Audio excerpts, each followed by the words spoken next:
Everyone, it is 6 p.m. on December 7th, Pearl Harbor Day, and welcome everyone to this evening's Planning and Zoning Commission work session. We will begin, as we always do, with the establishment of a quorum, please. Hi. Mr. Wathers? I'm here. Ms. Kirkner? Here. Mr. Lester? Here. Mr. Hoff? Mr. Kane? Here. Mr. Smith? Here. Mr. Klosik? I see Commissioner Rothstein and Secretary Eisberg. Here. Okay, Mr. Chair, please let the record reflect that 6 members are present and we do have a quorum. All right, thank you very much. Let's move on to the next item, which is the Pledge of Allegiance. Please stand for the pledge. I pledge allegiance to the flag of the United States of America and to the republic for which it stands, one nation, under God, indivisible, with liberty and justice for all.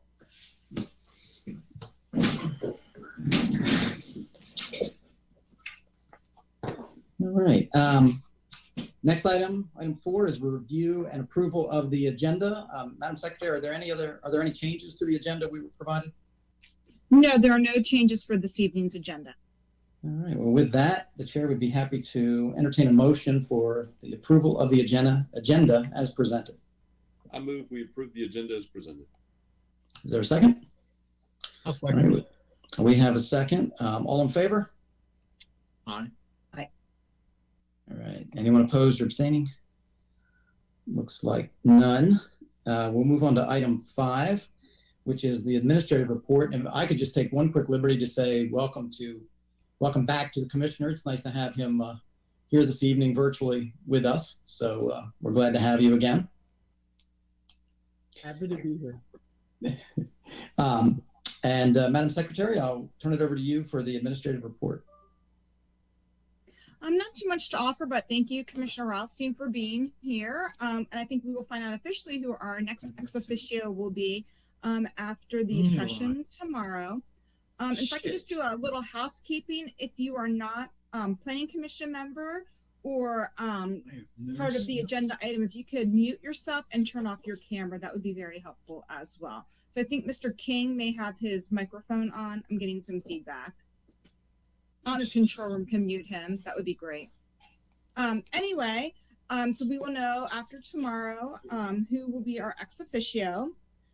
Also, a change in our meeting schedule, as you all are aware, that we have our next Planning Commission meeting next Tuesday, the 13th, which is actually the second Tuesday of the month because of the holiday schedule. We've moved next week up a week.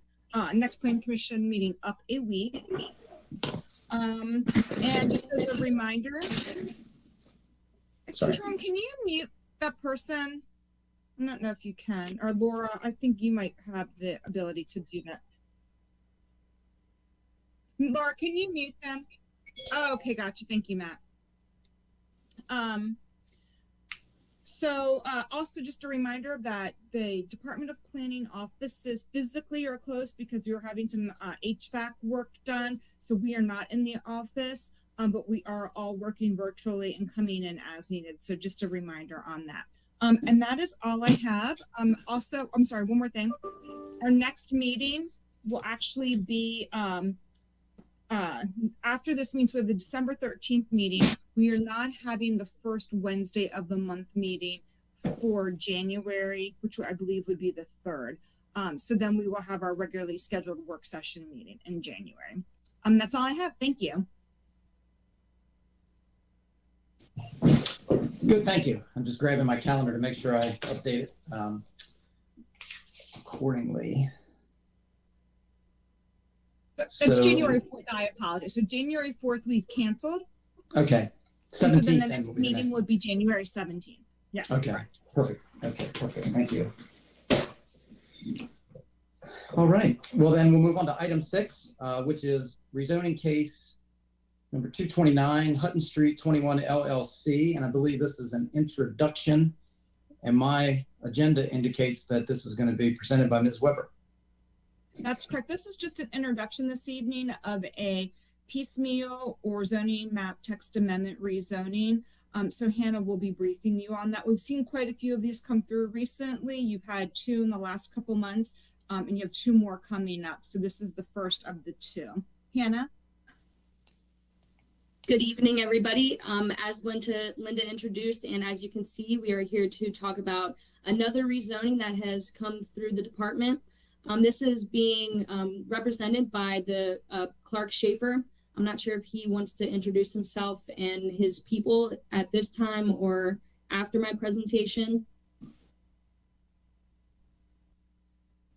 East Main Street, the lawyer representing Hutton Street 21. I have on the call with me Mark Zimmerman, the engineer, and Jennifer Greer, who is a principal with Hutton Street.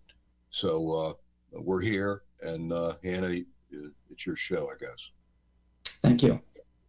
Sounds All right. good. So this rezoning is rezoning case 229 Hutton Street 21 LLC.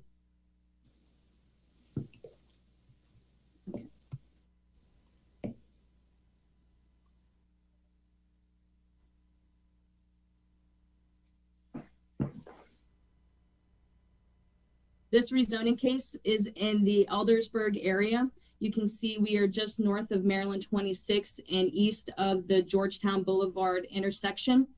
This property is currently improved with a car wash and a gas station. The Starbucks is right here. We have the big shopping center here with Oscars. I think there's a Dollar Tree in there.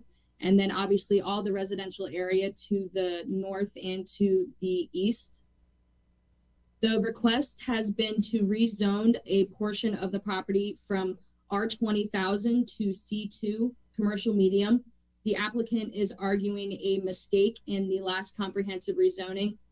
We are in election district 14 and commissioner district 4.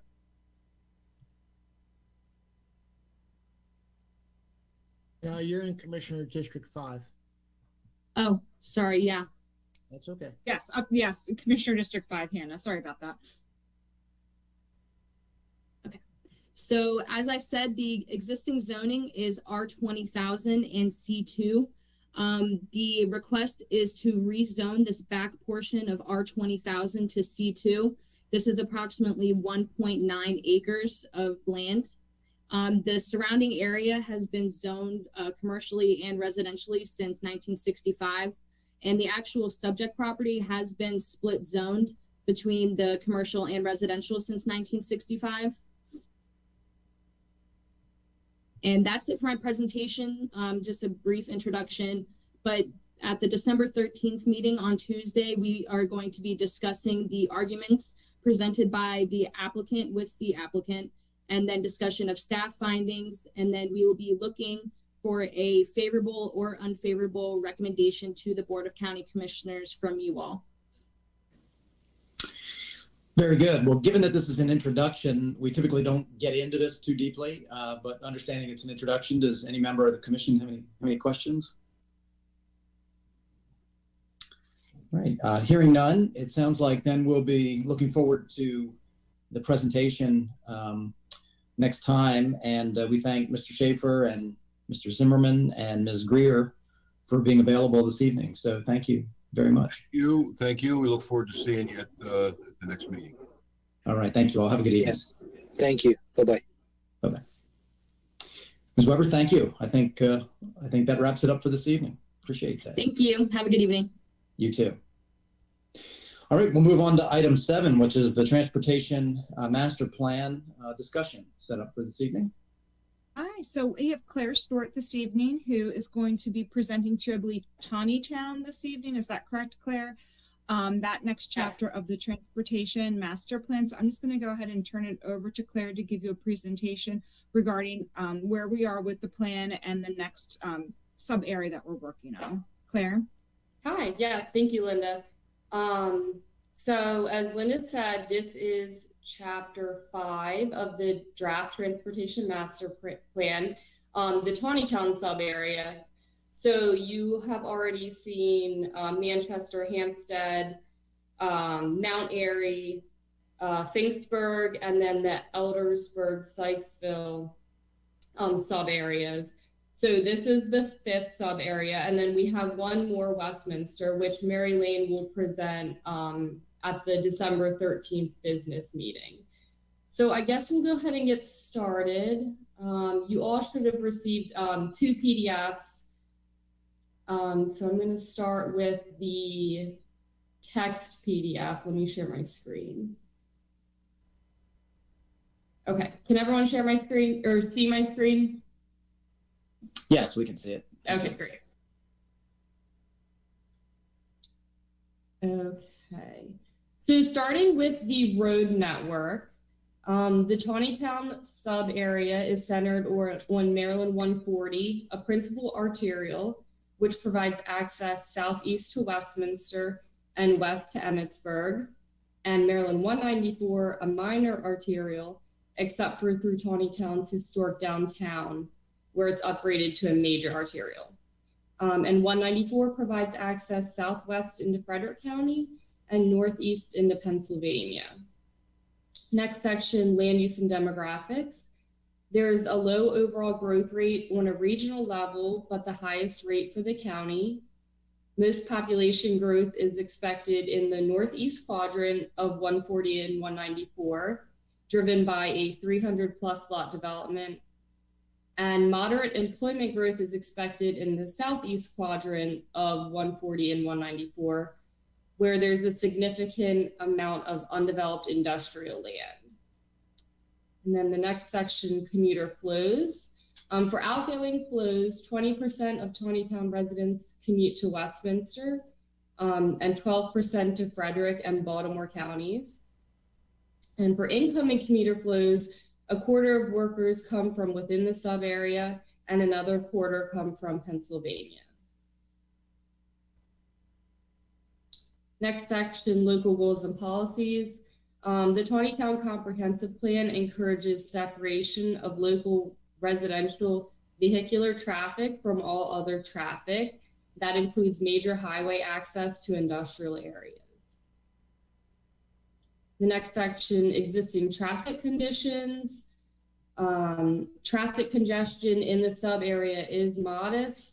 There's slight congestion along 140 in the PM peak hour, at Maryland 194 and at Grand Drive and Chevrolet Drive. And if you can see my cursor, this is the 194-140 intersection and the Grand Drive Chevrolet Drive intersection. Next section, 2040 traffic conditions with no improvements. By 2040, the Maryland 140 intersections at Trevanion Road and Grand Drive Chevrolet Drive are anticipated to worsen by 1 level of service letter in the PM peak hour.